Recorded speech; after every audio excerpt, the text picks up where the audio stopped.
উল্লেখ করে দিয়েছি। প্রবাসীদের জন্য এবার ভোটাধিকার দিতে হবে, এবার তারা যেন ভোট দিতে পারে।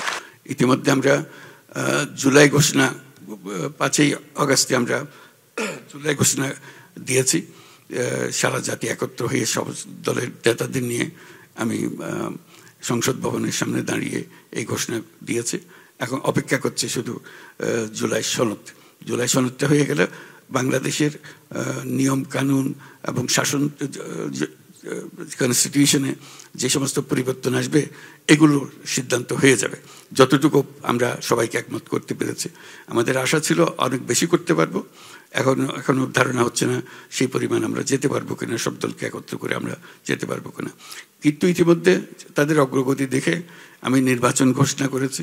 ফেব্রুয়ারি মাসে নির্বাচন হবে এবং তার মধ্যে একটা উল্লেখযোগ্য বিষয় হলো, এবং সঙ্গে সঙ্গে আমার উল্লেখ করে দিয়েছি, প্রবাসীদের জন্য এবার ভোটাধিকার দিতে হবে, এবার তারা যেন ভোট দিতে পারে। এইটা আমাদের একটা নতুন অভিজ্ঞতা হবে। আমরা যে যেখানে আছেন, আপনার যে যেখানে কর্মরত আছেন, সেখান থেকে আপনি যদি ভোটার হন, আপনার অনেক জিনিসের অভাব আছে, পাসপোর্ট রিনিউড হয় না বা কিছু একটা হয়েছে, কিন্তু ভোটার আপনি হবেন। ভোটার হবেন এবং ভোট দিতে পারবেন। যতক্ষণ পর্যন্ত বাংলাদেশের নাগরিক আপনি ভোট দিতে পারবেন। কাজেই সেটার ব্যবস্থা হয়েছে এবং ইলেকশন কমিশনের সঙ্গে আমাদের আলাদা আলোচনা হয়েছে।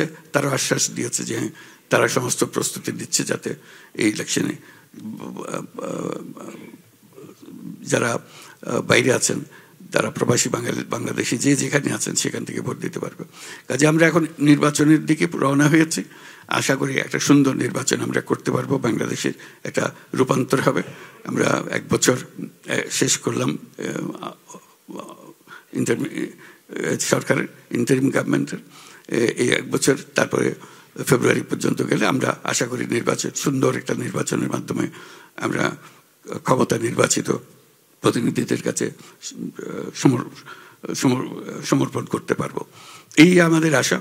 আপনাদের সাহায্য এবং আপনাদের সহায়তা, আপনাদের যে অবদান, তাকে আমি বাহবা দিচ্ছি, অভিনন্দন জানাচ্ছি আপনাদের এই সহযোগিতার জন্য। আশা করি বাংলাদেশ এখন নতুন পথে যাত্রা হলো। আমরা নতুন বাংলাদেশের কথা বলছি। এই নতুন বাংলাদেশ বাস্তবে আমরা দেখে যেতে পারি